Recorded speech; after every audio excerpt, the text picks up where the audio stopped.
ល្អណាស់បញ្ហានេះគួរឲ្យចាប់អារម្មណ៍ណាស់ពាក្យស្តេចនាគឬនាគរីកមានវត្តមានក្នុងមូលដ្ឋានរឿងព្រេងទេវកថានិងសាសនានៅតាមវប្បធម៌ផ្សេងពាសពេញពិភពលោកជាពិសេសនៅក្នុងតំបន់អាស៊ីខ្ញុំនឹងផ្ដល់នូវសេចក្តីសង្ខេបដ៏ទូលំទូលាយអំពីគោលគំនិតនេះ 1. No within the Khmer culture វប្បធម៌ខ្មែរនៅក្នុងវប្បធម៌និងសាសនាខ្មែរដែលជាប់ទាក់ទងនឹងព្រហ្មញ្ញសាសនានិងព្រះពុទ្ធសាសនានាគត្រូវបានគេចាត់ទុកជាសត្វបរិស្និគមនិងមានអានុភាពព្រះថោងនាគរាជនេះគឺជារឿងព្រេងស្ដីពីប្រភពដើមនៃប្រជាជនខ្មែរតាមរយៈរឿងនិទានព្រះថោងដែលជាព្រះអង្គម្ចាស់ឥណប័តបានរៀបអភិសេកជាមួយនាងនាគឈ្មោះសូ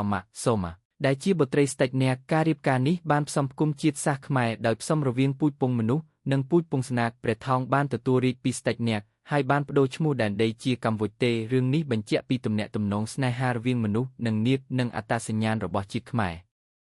នាគជាអ្នកថែរក្សានាគត្រូវបានគេជឿថាជាអ្នកថែរក្សាទឹកដីនិងភាពចម្រុងចម្រើននៅក្នុងស្ថាបត្យកម្មខ្មែរដូចជានៅប្រាសាទអង្គរវត្តយើងអាចឃើញរូបចម្លាក់នាគជាច្រើនជាពិសេសនៅតាមជញ្ជាំងឬក្បាលថ្នល់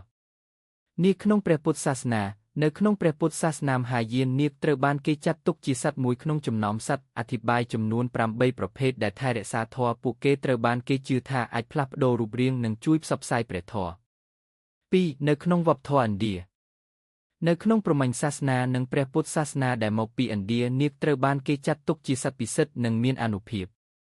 ស្ដេចនាគមួយលិន Machalinda Michalenda នេះគឺជារឿងដ៏ល្បីល្បាញមួយក្នុងព្រះពុទ្ធសាសនាបន្ទាប់ពីត្រាស់ដឹងព្រះពុទ្ធបានសោយរាជ្យក្រោមដើមពោធិព្រឹក្សអស់រយៈពេល7ថ្ងៃនៅថ្ងៃទី6ភ្លៀងកាត់ធ្ងន់ធ្ងរនិងខ្យល់បក់ខ្លាំងស្ដេចនាគមួយលិនដែលរស់នៅក្នុងស្រះនៅក្បែរនោះបានចេញមកពីរូងហើយព័ទ្ធរាងកាយរបស់ព្រះពុទ្ធដោយវង្សរបស់ខ្លួនចំនួន7ជាន់និងពង្រេកស្លាបពុម្ពដើម្បីការពារព្រះអង្គពីភ្លៀងនិងខ្យល់រឿងនេះបញ្ជាក់ពីអត្តសញ្ញាណរបស់នាគថាជាអ្នកថែរក្សានិងគោរពចំពោះព្រះពុទ្ធ